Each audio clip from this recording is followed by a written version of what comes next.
first ever factory outlet, Chandanagar, Mukunda Jewelers, opening soon. No making charges.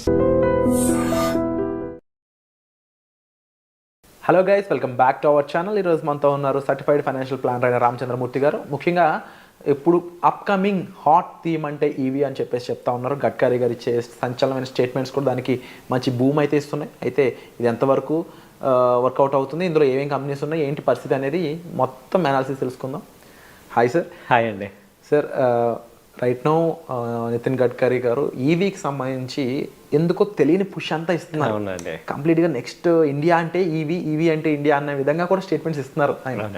And కాకపోతే ఆ theme hot అవుతుంది అని అనిపించే లోపే అందులో ఎక్కడో ప్రోస్తో పాటు కాన్స్ కూడా ఉంటాయి కదా. అవునండి. అందులో రిలేటబుల్ సెక్టర్స్ ఇంకేమున్నాయి, రిలేటబుల్ కంపెనీస్ ఏముంటాయి, ఓవరాల్ దాన్ని అనాలిసిస్ చెప్తారా? చెప్తానండి. యాక్చువల్గా ఏంటంటే వీళ్ళు గవర్నమెంట్ ఈసారి ఏం చేస్తుందంటే ఈ ట్రేడ్ డెఫిసిట్ ఎక్కువ అయిపోతుంది. ఆయిల్ గోల్డ్ మీద మనకి మేజర్ ట్రేడ్ డెఫిసిట్ ఉంది. ఇప్పుడు ఈ కోవిడ్ తర్వాత అన్ని కంట్రీస్ చూసుకుంటే ఎక్కువగా ఏమైపోయాయంటే ఈ ట్రేడ్ డెఫిసిట్ అంటే ఈ ఎక్స్పోర్ట్స్ కన్నా ఇంపోర్ట్స్ ఎక్కువ తీసుకోవటం వల్ల ఆ గ్యాప్ పెరుగుతుంది. ఆ గ్యాప్ని ఎలా చేయాలి అని ఆలోచించడంతో మొత్తం ఆల్ కంట్రీస్ అన్నీ కూడా ఈ యొక్క ఫ్యూయల్ మీద నుంచి వేరే ఆల్టర్నేట్కి వెళ్దామని చూస్తున్నారు. అందులో మేజర్గా చూసేది ఇండియా మెయిన్ ఫోకస్ పెట్టుకుని ఇండియా. అలాగే ఇండియన్ గవర్నమెంట్ కూడా కంప్లీట్గా ఎక్కువగా దీని మీద ఫోకస్ చేసి ఈ ఫ్యూయల్ని కొంచెం ఆల్టర్నేటివ్గా తీసుకురావాలి అనేది తీసుకొచ్చింది. వాటిల్లో భాగంగా ఏంటంటే ఫస్ట్ ఈ బయోడీజిల్ కానీ, బయోఫ్యూయల్ కానీ, తర్వాత ఆల్టర్నేటివ్ ఫ్యూయల్స్, హైడ్రోజన్ ఫ్యూయల్ ఎలా తీసుకురావాలి, అలాగే ఇలా ఆల్టర్నేటివ్స్ ఫస్ట్ చూస్తున్నారు. తర్వాత ఏంటంటే వెహికల్స్లో కూడా ఈ ఎలక్ట్రానిక్ వెహికల్స్ ఈవీని తీసుకురావటం వల్ల ఈ ఫ్యూయల్ కన్జంప్షన్ మేజర్గా తగ్గిద్దామని చూస్తున్నారు. ఇప్పుడు రీసెంట్గా 2 days బ్యాక్ గడ్కరీ గారు స్టేట్మెంట్ ఏం చెప్తున్నారంటే నెక్స్ట్ ఇప్పుడు ప్రజెంట్ ఈ సేల్స్లో ఆటోమొబైల్ సేల్స్లో ఈవీ వాటా 10% ఉంది. 20 లక్షల వెహికల్స్ అమ్మితే దాదాపు ఒక 8 lakhs 10% ఇవి ఉన్నాయి. ఇప్పుడు 2030కి వీళ్ళ టార్గెట్ ఏంటంటే ఈవీ కన్జంప్షన్ 30 to 40% వస్తుంది టోటల్ వెహికల్స్కి అనేది వీళ్ళు టార్గెట్ చేస్తున్నారు. ఆ రకంగా గవర్నమెంట్ ఎప్పుడైతే ఏ సెక్టర్ అయితే పుష్ చేస్తుందో అవి గ్యారంటీగా పైకి రావాల్సినవే. ఎందుకంటే ఆటోమేటిక్గా ఇప్పుడు మనం చూస్తుంటే 2 years back 3 years back electrical వెహికల్స్కి ఇప్పుడు మెయిన్ కంపెనీస్ కూడా మనం చూస్తే 2 wheelersలో టీవీఎస్ మోటార్ కానీ, ఆ తర్వాత హీరో మోటార్ కానీ ఇవన్నీ ఎలక్ట్రికల్ వెహికల్స్ తీసుకొచ్చేసాయి. అంటే ఇవన్నీ బ్రాండెడ్ కంపెనీస్ కాబట్టి అందరం కూడా యాక్సెప్ట్ చేస్తున్నాం. కాబట్టి అదొక పాజిటివ్ ఫ్యాక్టర్. అలాగే ఈవెన్ 4-wheeler కంపెనీస్లో కూడా ఈవీ వెహికల్స్ వస్తున్నాయి. టాటా మోటార్స్ ఎప్పటి నుంచో ఉంది, అలాగే మహీంద్రాది వస్తుంది, అలాగే ఇప్పుడు మారుతి కూడా ఇంకొక 2 yearsలో ఈవీ తీసుకొస్తామని చూస్తున్నాం. కాబట్టి ఇవన్నిటిని చూస్తుంటే ఏంటంటే రానున్న భవిష్యత్తులో ఆయన చెప్పేది నిజమే. ఎందుకంటే నెక్స్ట్ 4 years ఈ గవర్నమెంట్ ఉంటుంది కాబట్టి వాళ్ళు దీన్ని ఒక ఛాలెంజ్గా తీసుకొని ఈ సోలార్ ఎలక్ట్రికల్స్ కానీ, సోలార్ కానీ, బయోడీజిల్ వీటిల్లో ఆల్టర్నేటివ్ ఫ్యూయల్కి ఆల్టర్నేటివ్ తీసుకురావాలి. అంటే ఆ ఫ్యూయల్ యొక్క కన్జంప్షన్ని డ్రాస్టిక్గా ఒక 30 to 40% తగ్గించాలని చూస్తున్నారు. కాబట్టి ఈ న్యూస్ ద్వారా మనం ఏం బెనిఫిట్ అవ్వాలి? ఇప్పుడు ఓకే, ఆ న్యూస్ నడుస్తుంది, మనం ఏం బెనిఫిట్ అవ్వాలంటే ఇప్పుడు మనం అలాంటి కంపెనీస్ ఏమున్నాయి నెక్స్ట్ 3-4 years వాటిలో ఇన్వెస్ట్ చేసుకోవడం ద్వారా ఆ కంపెనీలతో గ్రోత్లో మనం కూడా ఇన్వెస్ట్ చేసుకొని మనం కూడా గ్రోత్, మన ఫండ్స్, మన వెల్త్ పెంచుకోవచ్చు అనేది నాకు అనిపించిన పాయింట్.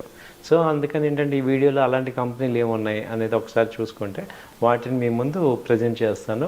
వాటిల్లో మీకు నచ్చినవి, బాగున్నవి మీరు కూడా ట్రై చేయొచ్చు. ఇదైతే ఒక ఎడ్యుకేషన్కి సంబంధించిన వీడియోనే. సో మేము ఎక్కడ ఫోర్స్ చేయట్లే ఇవి తీసుకోమని. సో వాటిల్లో ఏమవుతుందంటే మెయిన్ పవర్ తీసుకోవడానికి టాటా పవర్ కానీ, తర్వాత ఎన్టీపీసీ ఒకటి, ఓఎన్జీసీ, ఈ పవర్ గ్రిడ్, అలాగే ఈ బీపీసీఎల్, అదాని పవర్, ఈ పవర్ కంపెనీస్ మేజర్గా ఉన్నాయి. ఎందుకంటే ఇప్పుడు Tata power last 4 years back చూస్తే అది 50 rupees నుంచి మళ్ళీ 400 చేంజ్ ఉంది. ఇది ఇలా ఉంటే ఎందుకంటే టాటా పవర్కి ఎస్పెషల్గా పాజిటివ్ ఏంటంటే టాటా మోటార్స్కి పవర్ ఇచ్చే స్టేషన్స్ పెడుతున్నారు. So electrical vehicle charging stations అన్నీ కూడా టాటా పవర్ పెడుతున్నారు కాబట్టి ఎక్కువ కన్జంప్షన్ పవర్ అయ్యే బిజినెస్ అయ్యే ఛాన్సెస్ ఉంటాయి దీనికి.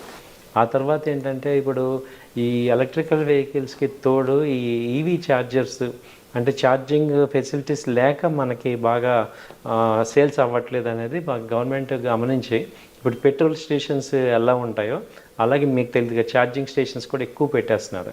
సో ఇవన్నీ కూడా నెక్స్ట్ 1-2 ఇయర్స్లో మనం ఇప్పుడు ఎక్కడ చూసినా కానీ జస్ట్ లైక్ పెట్రోల్స్ లాగా ఛార్జింగ్ స్టేషన్లు కనపడతాయి. ఎప్పుడైతే అవి కనపడతాయో అందరం కూడా అప్పుడు వెహికల్స్ కొంటాం. ముందు ఏంటంటే ఈ థ్రెట్ ఒకటి ఉంది, మనం ఇప్పుడు ఎక్కడికైనా వెళ్ళాలి మధ్యలో ఆగిపోతే ఏంటి, ఇన్ని లక్షలు పెట్టి వెహికల్స్ కొన్నాము, ఇది ఆగిపోతే ఏంటనేది కదా మన అందరం ఆపేసేది. అదొక మేజర్ ఏం చేస్తున్నారంటే ఇప్పుడు నెక్స్ట్ మీరు చూస్తే 2 ఇయర్స్లో ఇండియా మొత్తం చాలా కొన్ని వేల పాయింట్లు ఉంటాయి ఇవి ఛార్జింగ్ పాయింట్స్. అదేం చేస్తున్నారంటే ఇంకా కూడా ఈ యొక్క అన్ఎంప్లాయ్మెంట్ పీపుల్కి అది కాంట్రాక్ట్గా ఇవ్వటం కానీ వాళ్ళకి ఫెసిలిటీస్ చేయటం కానీ చేస్తున్నారు. దాంతో ఎప్పుడైతే అవన్నీ మనం చూస్తామో ఆటోమేటిక్గా మనం ఉంటాం. తర్వాత ఏంటంటే ఎలక్ట్రికల్ వెహికల్స్ కొంచెం ఇప్పుడు కాస్ట్ ఉంది. ఆ కాస్ట్ కట్టింగ్కి ఏం చేస్తున్నారంటే ఈ యొక్క బ్యాటరీస్ని తగ్గించడం కానీ కాస్ట్ కట్టింగ్ యాక్టివిటీస్ చేసి నార్మల్కి తీసుకొస్తున్నారు. ఆల్మోస్ట్ ఇప్పుడు 2 వీలర్స్ అదే రేంజ్లోకి వచ్చాయి. పెట్రోల్ వెహికల్ ఏ రేంజ్ ఉందో ఇప్పుడు ఈవీ వెహికల్ కూడా అదే రేంజ్కి వచ్చింది. సో నెక్స్ట్ స్టెప్ ఏంటంటే ఈ 4 వీలర్స్ కూడా ఆ రేంజ్ కనుక వస్తే మనకి కాస్ట్ కట్టింగ్ బాగా అవుతుంది. సో కన్జంప్షన్ బాగా ఉంటుంది. సో అలాగే ఈవీ బ్యాటరీ మేజర్ సమస్యగా ఉంది, అది కూడా ప్రాబ్లమ్స్ సాల్వ్ చేయడం చూస్తున్నారు. సో ఇవన్నీ కూడా చాలా ఇన్నోవేటివ్గా మనకి జరుగుతున్నాయి. అలాగే టెస్లా కనుక ఇండియాలో మార్కెట్లోకి వచ్చిందంటే ఎలక్ట్రికల్ వెహికల్స్ ఒక రేంజ్లోకి వెళ్తాయి. ఎందుకంటే ఆ రేంజ్ కాంపిటీషన్ కనుక వస్తే అన్నీ అప్డేట్ అవుతాయి. ఎందుకంటే ఒక లీడర్ని ఫాలో అవుతారు కదా, దాని తర్వాత యాన్సిలరీ కంపెనీస్ అన్నీ కూడా ఫాలో అవుతాయి. కాబట్టి మీరందరూ అసలు ఎలక్ట్రిక్ వెహికల్స్ ఏమున్నాయి, అందులో యాన్సిలరీ కంపెనీస్ ఏమున్నాయి అనేది ఒక లుక్ వేసి, ఈ బ్యాటరీస్లో మనకి ఎక్సైడ్, అమర్ రాజ్ ఇలా ఉన్నాయి. అలాగే ఈ యొక్క సోలార్ ప్యానెల్స్, ఎలక్ట్రికల్ అనగానే ఈ 3 వస్తాయి మనకి.